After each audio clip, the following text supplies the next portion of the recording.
So in this problem solving session, I'm going to solve three problems. They're all three different kinds.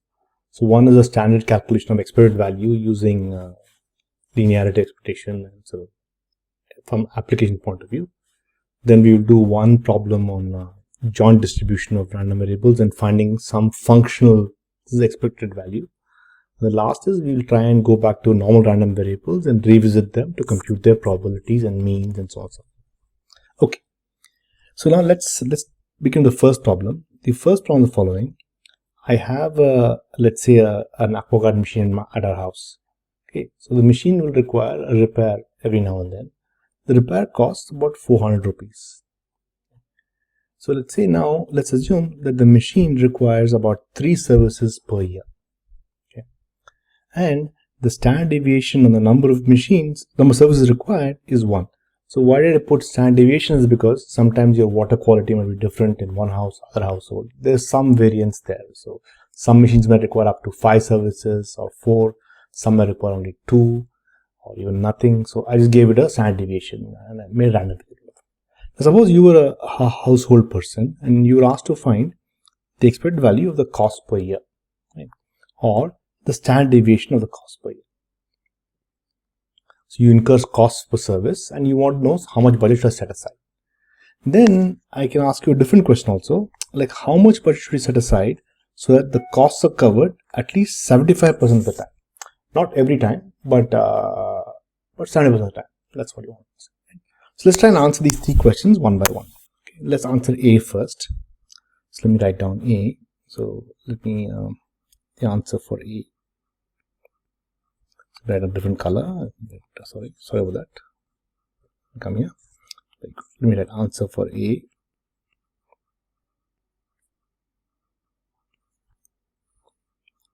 So A is fairly simple once you set it up correctly.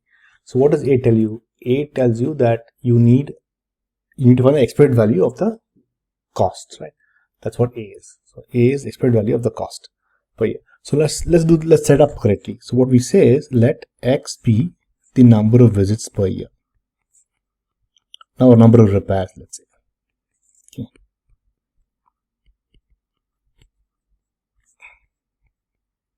Then how will the cost be? So each repair costs 400 rupees. The number of repairs is X. That means the cost is going to be equal to 400 times X. That's the cost, because every visit costs 400 rupees. So now what are you asked to find? You asked to find expected costs. So expected value of the cost is going to be equal to what? It's going to be 400 expected value of the 400 times X, and that's going to be 400 times expected value of X, right? And you're told already the problem that the machine is expected to have around 3 services per year. That means the number of repairs you will require is about 3. So that means this answer is going to be 400 times 3, and that's 1,200. So your expected cost per year is 1,200 rupees per year. So that's quite nice. So that's like a simple answer to find out. Okay, very good. So let me now copy this guy across A and B and C to next page. So we have to do this now. Let's cut this. Let's bring it down. Let's put this here. Then we just moves across.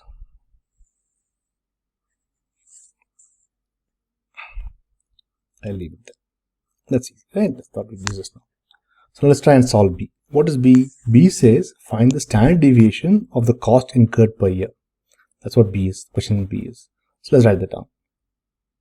Okay, so now again, so we have to find, so what's the answer for B now? Let's add the answer for B. Answer of B, right? So we need to find standard deviation of C. So standard deviation of C, right? So that's going to be what again? That's going to be the same as 400 times the standard deviation of X. Okay, that's because C is 400 times X. Standard deviation is linear, unlike variance. Standard deviation of C is cost going to be, sorry, I put C there. I'll write it as cost so that it is clear to us. Let me write down standard deviation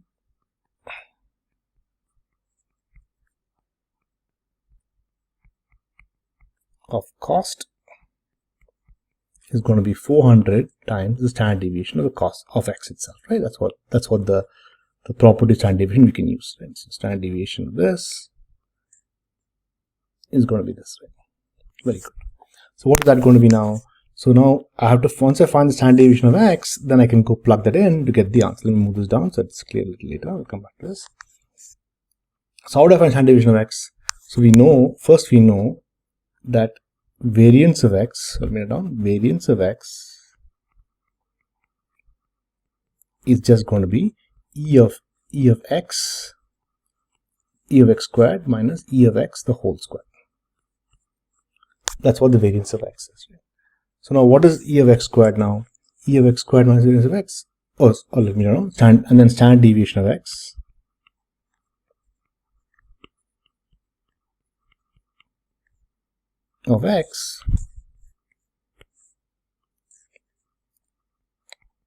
is going to be the square root of E of X squared minus E of X the whole square. That's right. So now we already have been told in the problem the standard deviation of X is 1. So this whole thing is just 1, right? This whole thing is just 1. This whole thing from the problem is just 1. So what's the answer now? Our answer is standard deviation of cost is going to be just 400 times standard deviation of X. So therefore our answer is standard deviation of the cost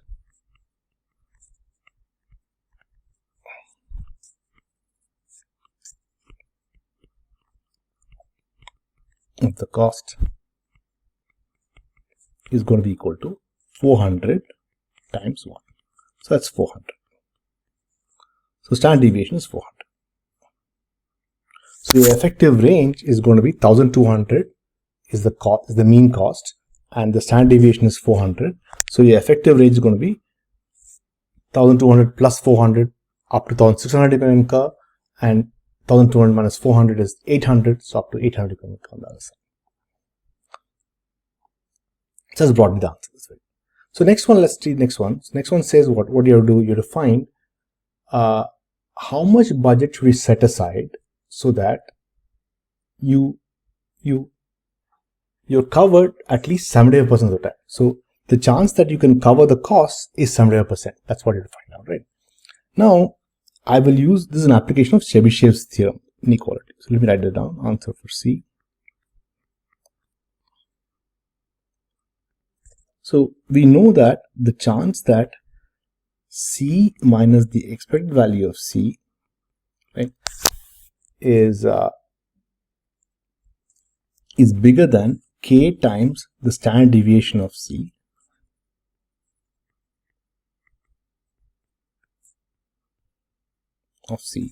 This probability, if you look at this probability, this is always going to be less than or equal to 1 over K squared. Right? This is one inequality. This is called Chebyshev inequality. This is Chebyshev inequality. It's called Chebyshev inequality.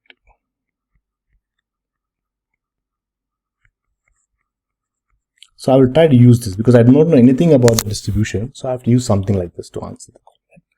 So then I know, what all do I know in this thing? I know E of C is, so in this problem, I know from part A, I know E of C is, so I'm using square brackets, so I'll put square brackets here.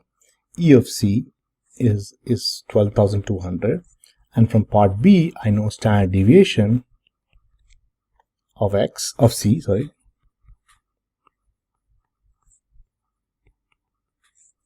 C is going to be equal to 400. This much I know.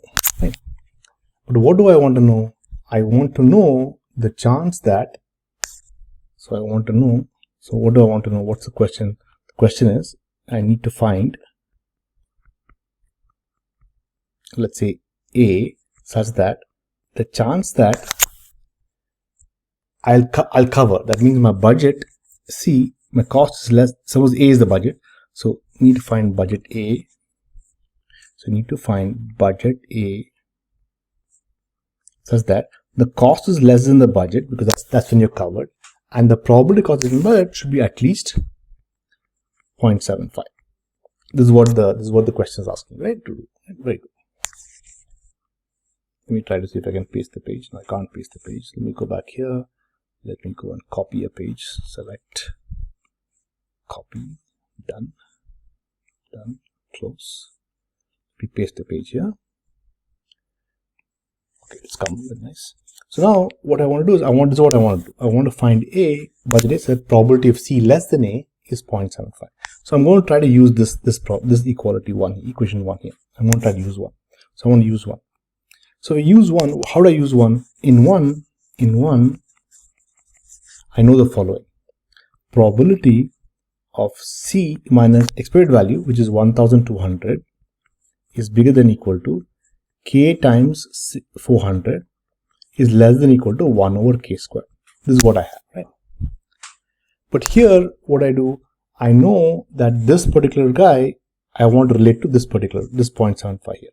Of course, the inequality is switched, right? So I'll be a little bit careful here. So therefore, now I know from this will imply probability that mod C minus 1200 is less than, probably C minus 1200 is less than K times 400. This probability is a complement of this probability. So that's going to be at least 1 minus 1 over K squared. Let's call this equation let's call this equation as 2. Let's call this equation as 3. So if I just compare 2 and 3, okay, of course I don't have it in the form A here. I have something here, right? So now if I look at this person and this person, so I need to, if I want to compare 0.75, I need this to be equal to 0.75. Okay. So compare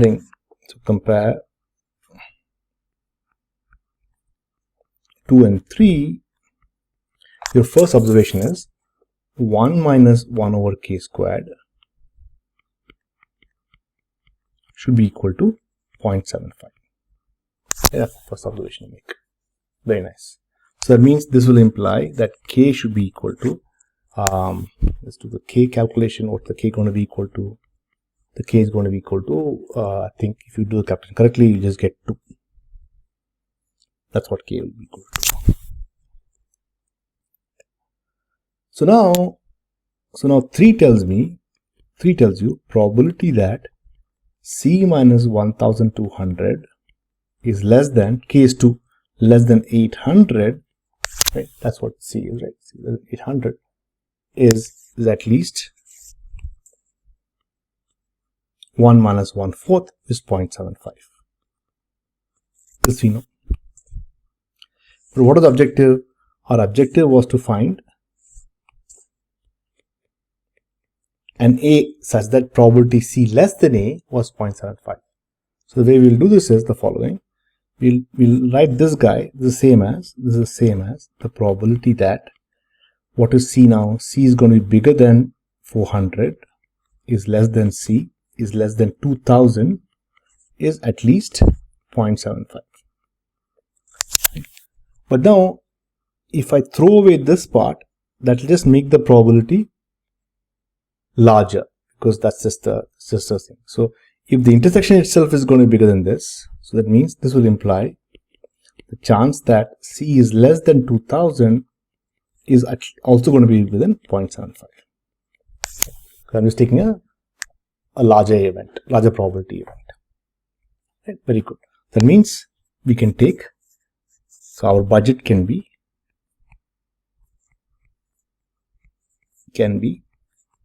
A equal to 2000. So if we keep 2000 rupees, then 70% of the time our cost will be covered for the repair. That's what the answer is in this calculation. Very cool. So I already found out 2, right? So you into.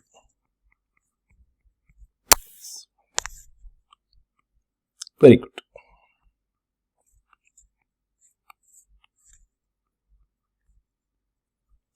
Very nice. So that's the nice problem, right? So let me just make it so you can see the whole thing in one shot. Let me just go here, go back here, make it double so you can see both the screens a little bit, so you can stare a little bit. Go back here, make it back here. So get this thing. So this is what I was trying to answer. Answer C was this following. So I did this calculation. Let me come to here.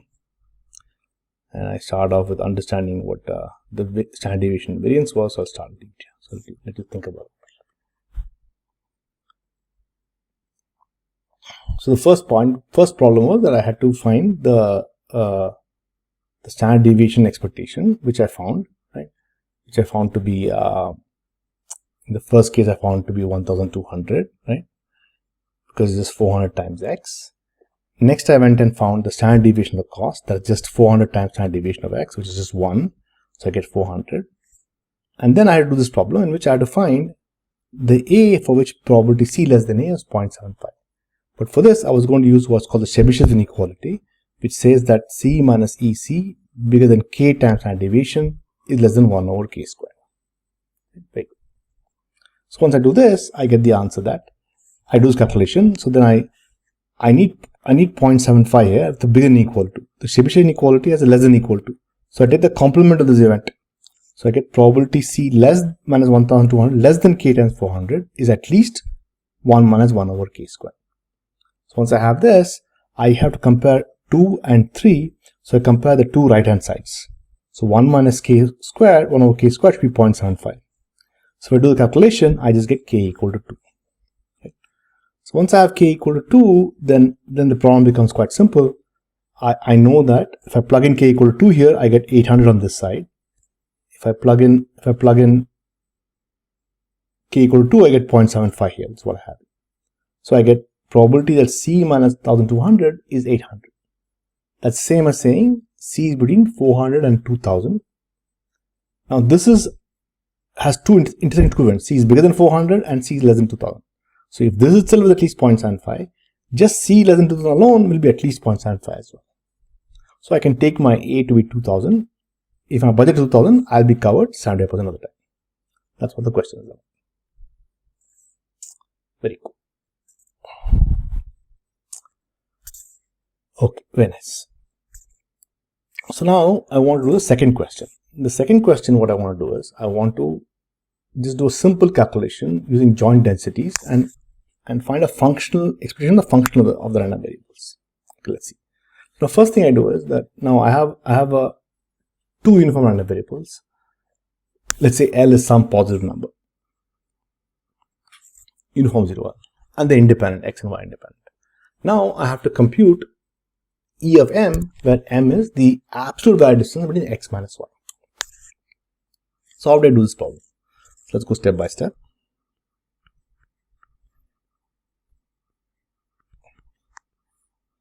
So the first answer is the following. So now I need to know the joint density of x and y, right? So first I'll do the joint density of x. Let's see. Let me pop a color down. Let f of x comma y be the joint density of x. Is this going to be equal to the independent? So it's going to be fxx times fyy, right? Because of independence.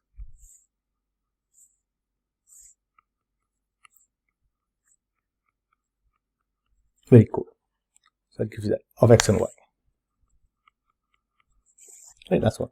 But what is the marginal density of x and y now? X and y are both uniform, so they're going to be just 1 over L when x is between 0 and L, and when y is between 0 and L, it's going to be 1 over L. So this is going to be equal to 1 over L times 1 over L when both x and y are between 0 and L. So x is between 0 and L and y is between 0 and L. Otherwise, both are 0, so you just get 0 otherwise. So this is joint density. Right? So I'll rewrite this a little bit. So I'll rewrite this, copy this.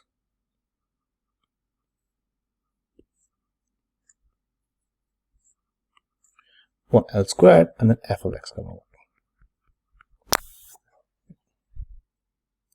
That's joint density. But what do I have to calculate? I have to calculate m. E of m is going to be equal to E of the absolute value of x minus y. That's what E of m is. So what's that going to be? That's going to be equal to, so I have to do integral double integral f of x comma y, the absolute value of x minus y, dx dy. This is what I have to do. Now the density is constant in the interval 0 to L. So what we do now, we go here, we write integral 0 to L, integral 0 to L, I have 1 over L squared, and I have an x minus y, and I have a dx dy. So double integral I have to calculate. Right. So what I do now, I pull it outside. This is 1 over L squared. Then I have integral 0 to L, right? So now I do a little trick. Let's see. So now inside, 1 also is constant, I have x minus y. So x minus y is mod x minus y is a kind of symmetric, right? So I can write this as the little trick I can do, the calculus trick. So let me write down the calculus trick. So as an exercise, I'll really think about it. The trick is this is going to be equal to twice integral from, I let x go from 0 to L, or y goes 0 to L, let's say dy is outside, and the inside guy, I let it go from 0 to y. Okay, so 0 to y, sorry, 0 to y of x minus y dx.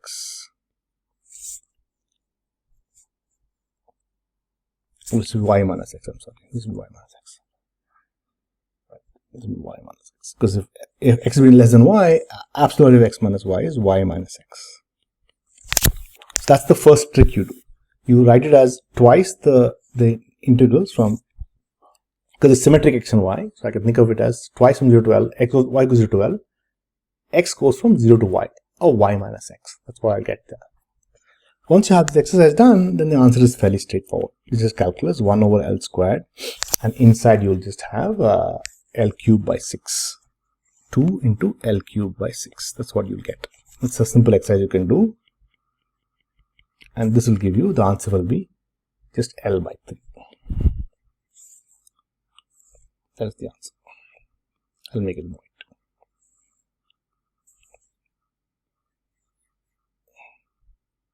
Very good. So this question is fairly straightforward, but once you understand how to do a density function, right? So the key thing was I had to find expected value of a functional of two variables which were independent. So what I do is I first find the joint density, which is what I did here. And once I find the joint density, then I go and find the expectation by saying expression of a function is just the function times the density function. And density function is 1 over L squared. So all I'm left with is trying to integrate mod x minus y. And that I do by observing that mod x minus y is a symmetric function of x and y. So it's twice the same thing as x goes from 0 to y goes from 0 to L, x goes 0 to y, or y minus x. Because when x is less than y, absolute value of x minus y is y minus x. Once you do this, then the integral becomes just, you do calculus, you do the x integral first, keeping y constant, and do the, so maybe I'll write this in pink so it's clear. So let me write this in pink. So this is, sorry, it's clear. So this is y, and this is y minus x. So y is constant, you integrate x out and get the answer out. Very nice.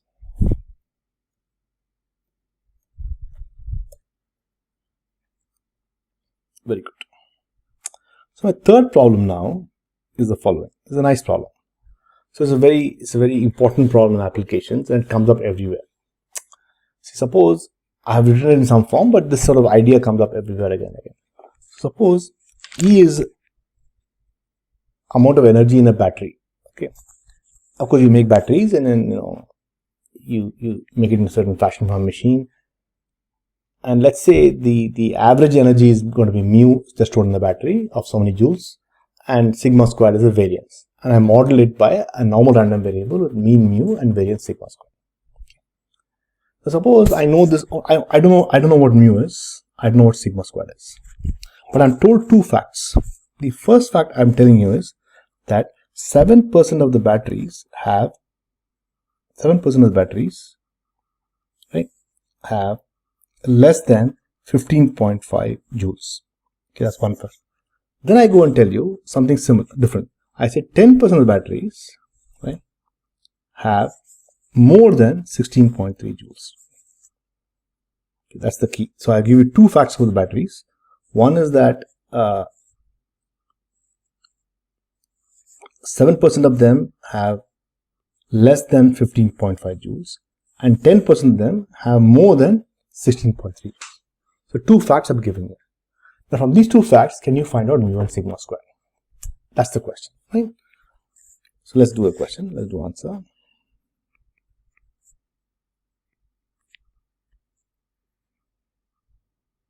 Okay. This requires some thought. So it requires some thought, and you use the normal table. So we'll do both. So what have we given? We are given. So let's fix notation first. So let's say X is the amount of energy in a battery. So let X be the amount of energy in a battery.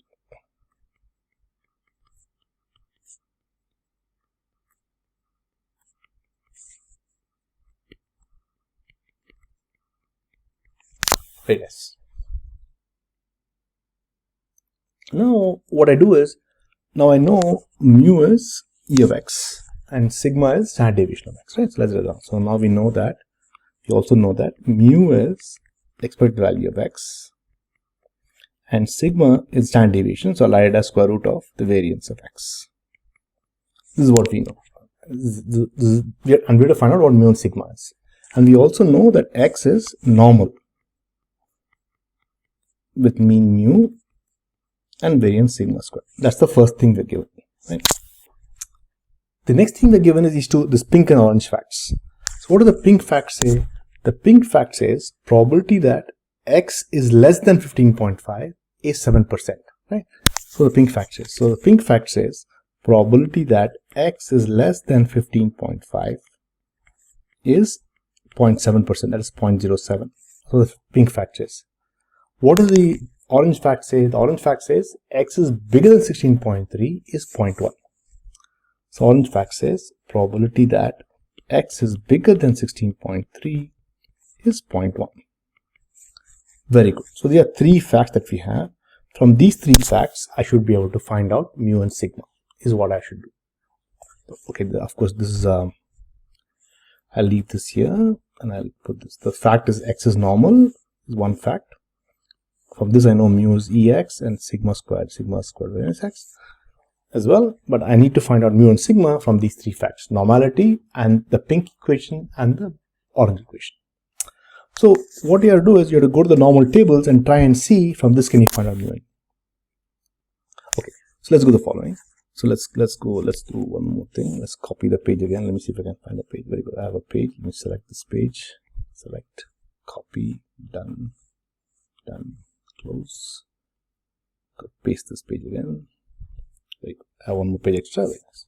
So now the first observation you have to make is the first fact is from normal tables, right? So let's do that. So the first fact we have to do is about normal is the following. See, X has mean mu and variance sigma. So if I look at X minus mu and divide by sigma and I call that as Z, then Z is distributed as normal with mean 0 and variance 1. Right? That's a fact we know from normal random variables. So if X is has mean mu and standard deviation sigma, then Z minus mu by X minus mu by sigma is going to be normal flow. So let's go to the pink guy. So the pink guy, the pink guy will imply. So if I look at X minus mu by sigma, that's the same as 15.5 minus mu by sigma should be equal to 0.07. Because all I've done is in this equation, I just add and subtract my mu on both sides and I divide by sigma on both sides. So that's equal to this, right?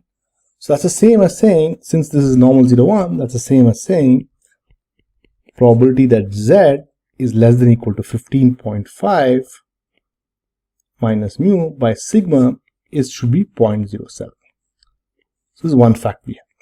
Okay. One fact we have about standard normal random variables. So now I've tried to capture this question about X into one about a random variable I know everything about. Okay, I do not know what this is, but let's see how to do this. I know this side, and normal 0, 1, let's see if I can do this. So can I find this out? So can I find what quantity? So let's see. So what I'll do now is I'm going to do the following. I'm going to try to find alpha such that probability Z less than or equal to alpha should be equal to 0.07. So from the tables. From tables.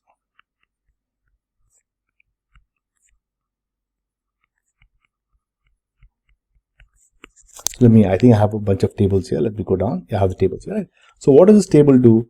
This table gives me the area of the integral of the normal density from 0 to z on this side. This is what the integral. Okay, that's what these values are. So 0 to z, z is here, and these are the various probability that you have, right? So very good. So now let me go back. So now let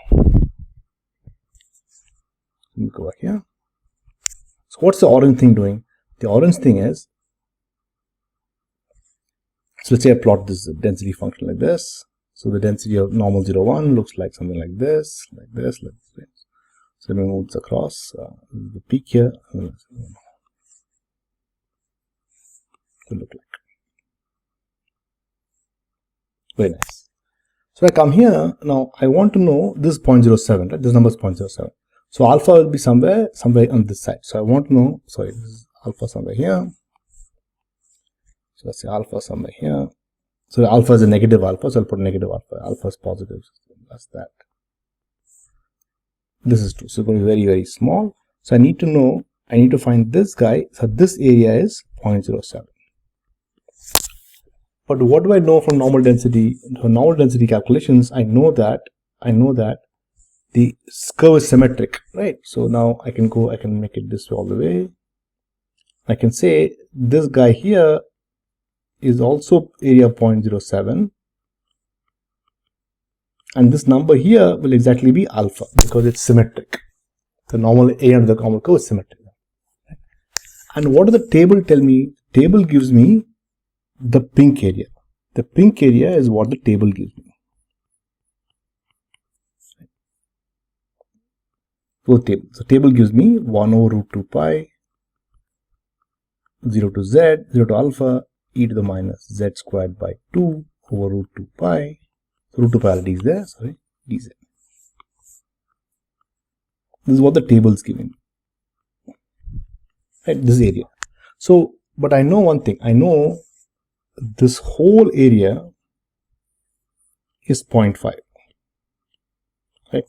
So let me write the whole area as white. The whole area on this side is 0.5 because the curve is symmetric. The entire area is 1. So on the one side of the x-axis will be 0.5.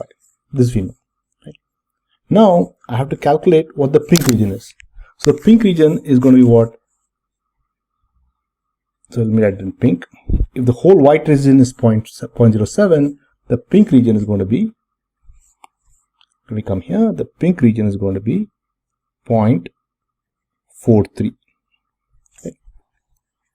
So the moment I know what alpha is going to give me, the pink region will be 0.43, then I know immediately probability z log minus alpha is 0.07. So let's go to the tables now. What does the table say? Where is 0.43? You look at this. These are values. These are all the values, right? This value is 0.201, 0.27. I want 0.43. So I come to the table and I come here. I get 0.42, 4265, 47, 492, 43. So I can take any of these things. Let me take the larger one. So 0.4306. Let me mark it in orange. So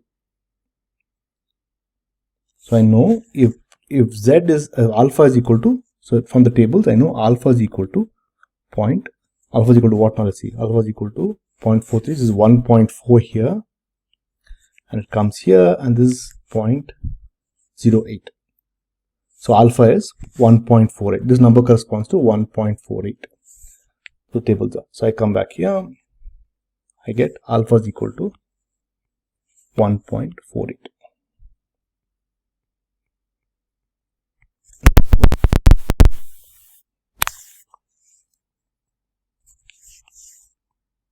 So alpha is equal to 1.48. That's what I get here. Very good.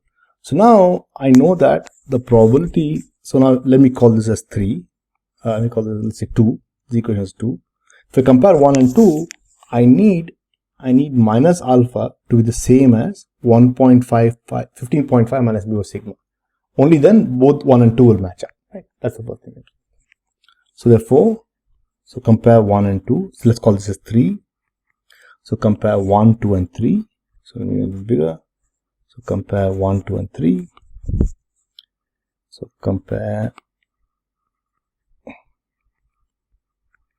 1, 2, and 3 to get what should we get? To get 15.5 minus mu by sigma is going to be equal to minus 1.48. This is one equation we get for mu and sigma. Very nice. Similarly, what we get, let's go back here. Let me see if I can paste another place, paste the page. Another page again. Very good. Come here. Similarly, what do you get now? Go to the orange fact now. So let me keep all this in pink. So let me keep all this in pink. So that is. Let me keep the orange. Okay. Maybe I could shoot a green color. Maybe I'll call this a green color. Maybe. Change the color to green. So now let me go green. So the green tells me probability that Zx is bigger than 16.3 is going to be equal to 0.1. This is what I have, right? So to find out, again, the same way, right? So same way. So if I want to use the green, so what I do? So I do the green. So what I get green implies, again, if I want to come back to normal 0, 1, I know that x minus mu by sigma, right, is at least 16.3 minus mu by sigma. That has to be equal to 0.1. That's what I get on that line. And that's the same as saying, come here, same as saying, probability that z is bigger than 16.3 minus mu by sigma should be equal to 0.1. Again, you do the same thing. You draw the graph again, right? Draw the graph again. So you want to find,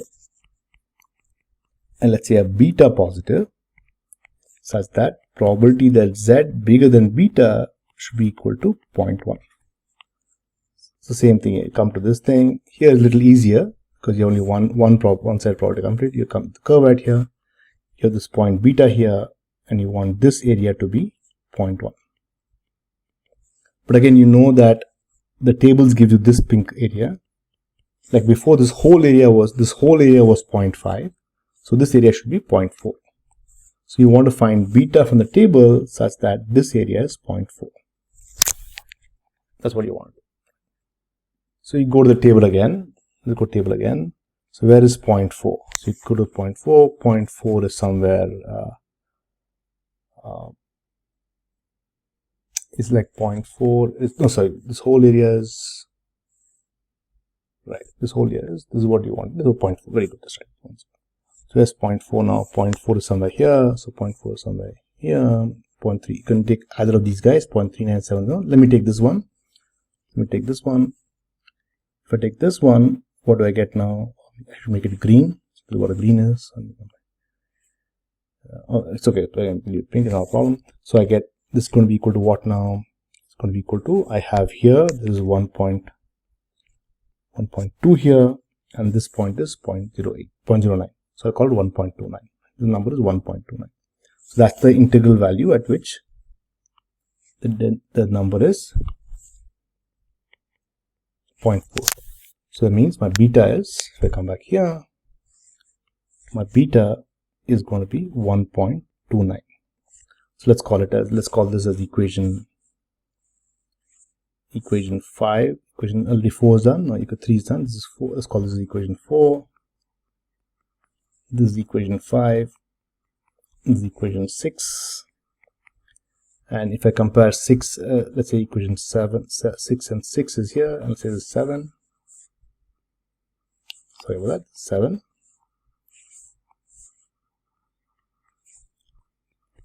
If I compare 5, 6, and 7, so 5, 6, and 7, what they give you? They give you that beta is equal to, so beta is equal to 1.1, so you get 16.3 minus mu by sigma should be equal to 1.29. Let's call it equation 8. So what do we have now? One equation we have from 4 is 15.5 minus mu by sigma is 1.48. In one guy we have 16.3 minus mu by sigma is 1.29. So what do I get? I write the two things down. So I get 1.29 from 4.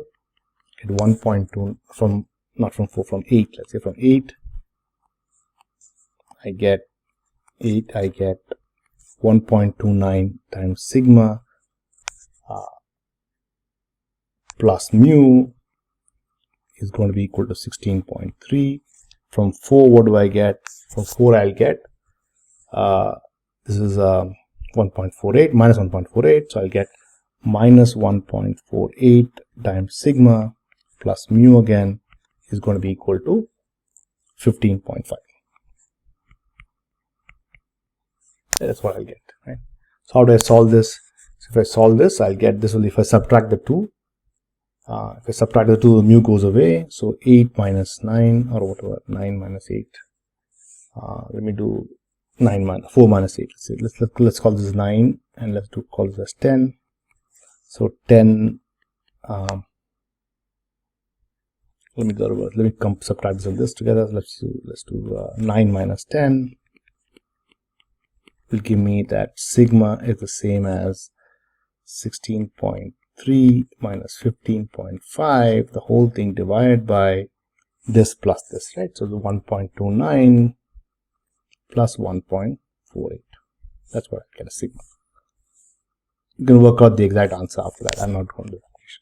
And then you plug it back in, and then mu is going to be equal to, plug it back in 10 to get mu is equal to 15.5 plus 1.48 into sigma. Right? Sigma is the number right here. You just get this whole thing. Let me copy this whole thing. Sigma is just going to be very cool. That's the answer. That's how you find it. So let me just recap this thing and I'll stop. Let me go back here. Let me make this double so you can see both the windows. Let me go back here. This again. So in this problem, what we did was we had to calculate the mean and the variance or second sigma of the normal random variable. And the way we did was you had to do a little bit of jugglery. So the first thing we did was we said, okay, fine, we have 3 facts in hand. One is x is normal, one is x, this probability is there, and this probability is there. Once you have these 3 things, use a fact that z equal to x minus mu is going to give me a normal 0, 1 random variable. So then I convert the pink probability.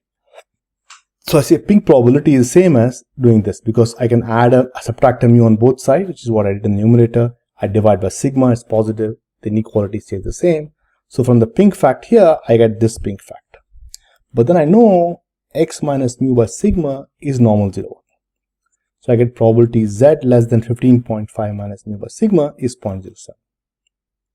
Now look at this, I say, okay, fine, I have to find mu and sigma, but first let me find out what this number is that gives me 0.07. So for that I do the following. I just look at the normal 0, 1 random variable. I know that if I can find an alpha such that probability z less than minus alpha is 0.07, I'm done.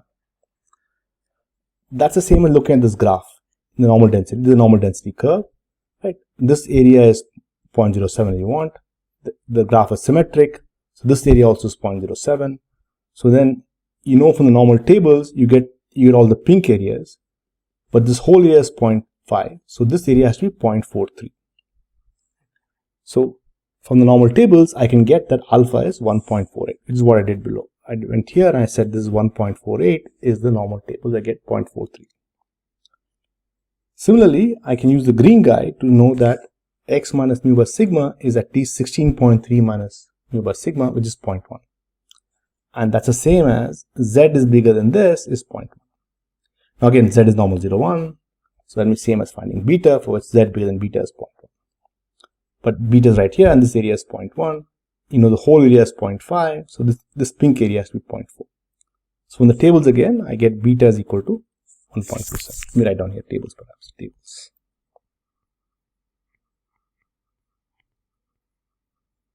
Here also tables, right? Alpha also is tables.